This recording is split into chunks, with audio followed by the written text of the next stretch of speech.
Matt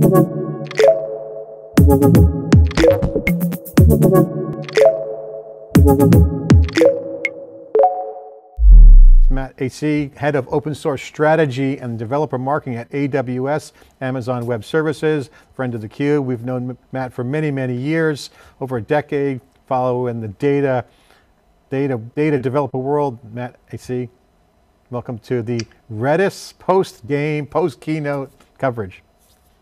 Thanks, John. Actually, I was thinking about it. I remember having dinner with you in Palo Alto many, many years ago. Must have been 15 plus. Which means we're both old. Yeah, well, we've seen the movie before, but we've seen this wave. I mean, I remember early on when we were talking, I believe it was early on around the Hadoop movement, big data. Right. We saw this, and Ofer calls it real time. We're calling it fast data, not necessarily big data, big and fast, and then data lakes came along. You've seen this evolution, so I want to get your perspective here on the Redis keynote. What's your take on their speed angle? Because you can't deny what Ofer Bengal was saying. It's like, why do you want to wait for a slow database? Why are you supplementing this for slow? Just make it fast. I mean, it kind of makes sense. What's your take? Yeah, I 100% agree with him. And if you think about it from either the consumer's perspective or the developer's perspective, if you have a choice, why would you ever choose to get your data in batch? Why would you ever choose, if I'm a consumer, why would I ever not want to have music recommendations served up to me in real time that might keep me listening? Why would I ever want those things? I was thinking about specific to Redis and something that I think it does amazingly well. And it's been popular for years because of the performance. And I think because mistakenly we thought of it as a cache. You can use Redis for caching, but it's much more than that. Has time series data, it has messaging and queuing capabilities, has all these things. And if which sounds a lot like a database because it is, if I'm a developer building, let's say, an omni-channel retail experience, and I've got somebody looking on their phone, browsing, they want to order on their laptop, they want to order online and then go make exchanges in person. On the back end, there's a lot of magic that has to happen there for real-time inventory and serving up an experience as to what I see and what I'm shopping for. Redis, because of its lightning performance, is perfect for that sort of thing. And yes, you can use it as a cache, and that comes in, but it's more than that. And again, if I'm a developer and I have the option of serving up an experience in real time for my customer, that's what I'm going to do. Yeah, and also you have an architectural shift. We've been talking about this in the cloud migration as enterprise comes in with hybrid, multi-cloud and other things. You're starting to see different databases.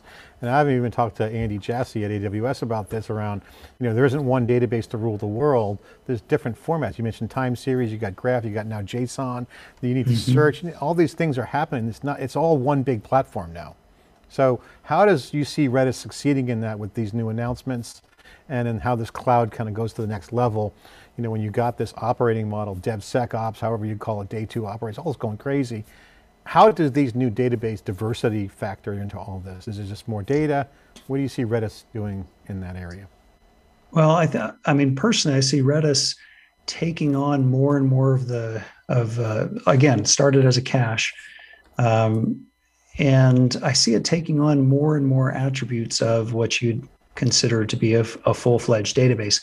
What I don't think, and to your point, what I don't think is good for Redis or for any other database, we tend to think of like general purpose databases, and that's fine so far as it goes, but Redis is remarkably easy to use, accessible for a developer, performance is off the charts.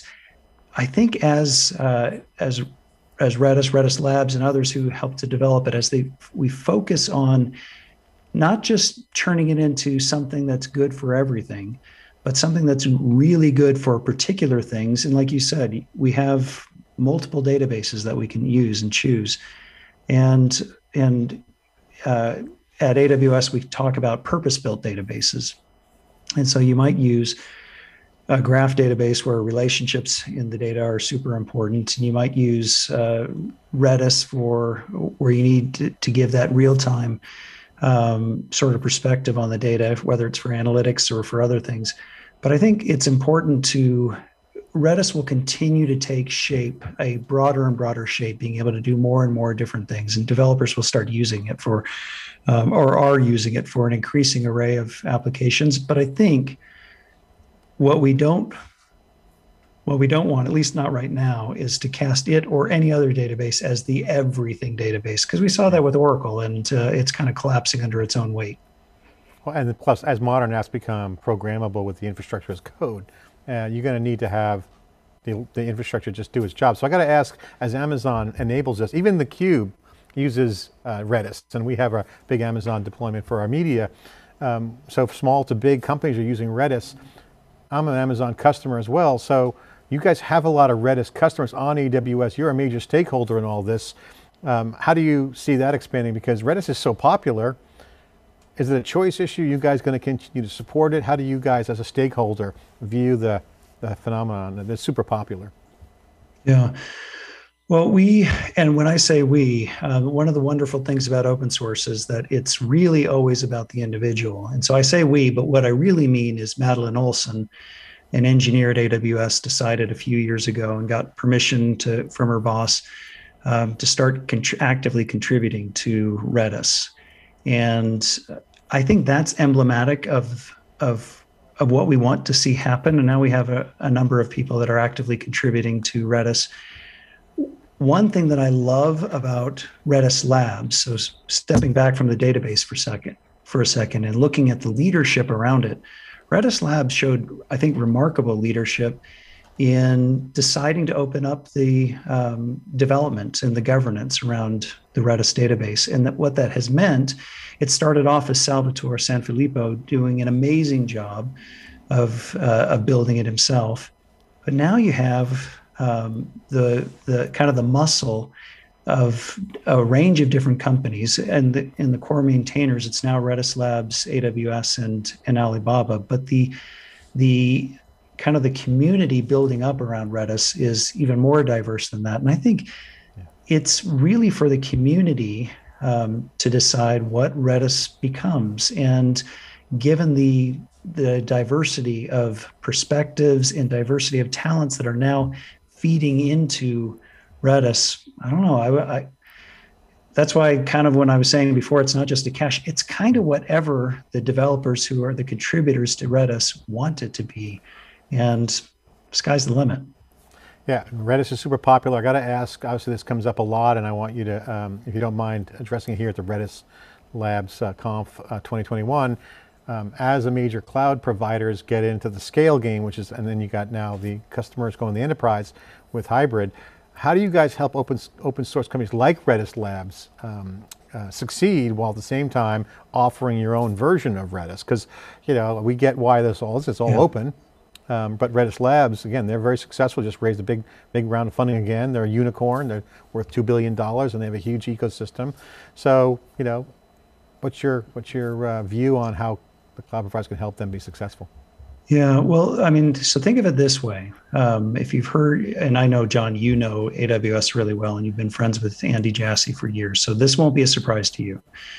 But for the benefit of others that may be listening, so there's one product team at AWS that competes with Redis Labs around Redis, and that's the Elasticache team. But if we have 200 plus services, and we do, then that means there's at least 199 of those other product teams that desperately, actively want Redis Labs to succeed, because we partner with Redis Labs. And so that's the EC2 team and S3 and all these others, our field team. So as long as we take customer obsession as the first priority, and it is at AWS, then answering that question becomes really easy, because, I mean, honestly, is AWS, we hope that we will be a great solution for customers most of the time around Redis.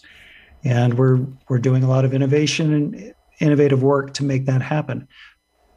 But no company is ever going to be the only solution every single time, forever and ever, for a particular use case or a workload.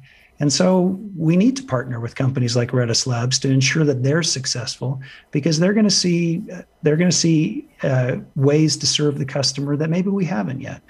And so it really helps us to serve our customers by working well with companies like Redis Labs. And in particular with Redis Labs, a lot of my time, my personal time, well, my work time, is spent trying to enable them to be as successful as possible, because their customers, if they're building on AWS and running Redis Enterprise on AWS, they're our customers too, and we want to make them successful. Contributing in open source is a great angle to do it. You can also let them have the playing field. And I've heard it mentioned many times is that sometimes Amazon customers want to buy kind of things because of contracts, but Andy's always like, hey, they're a customer.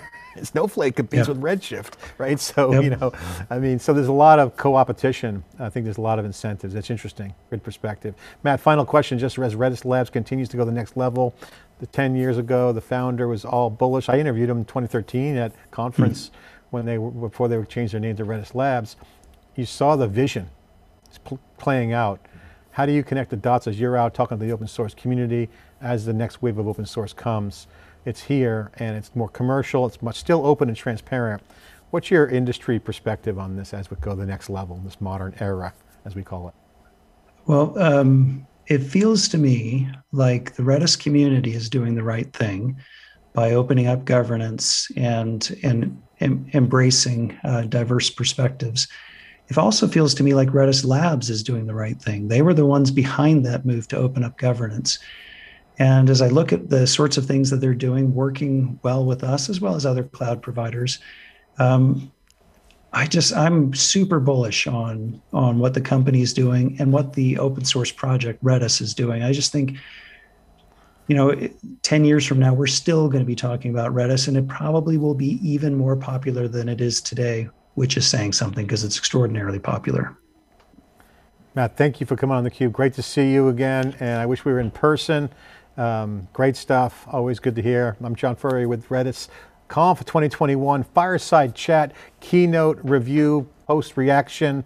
Now we're going to toss it back to Mike and Nan, back to you.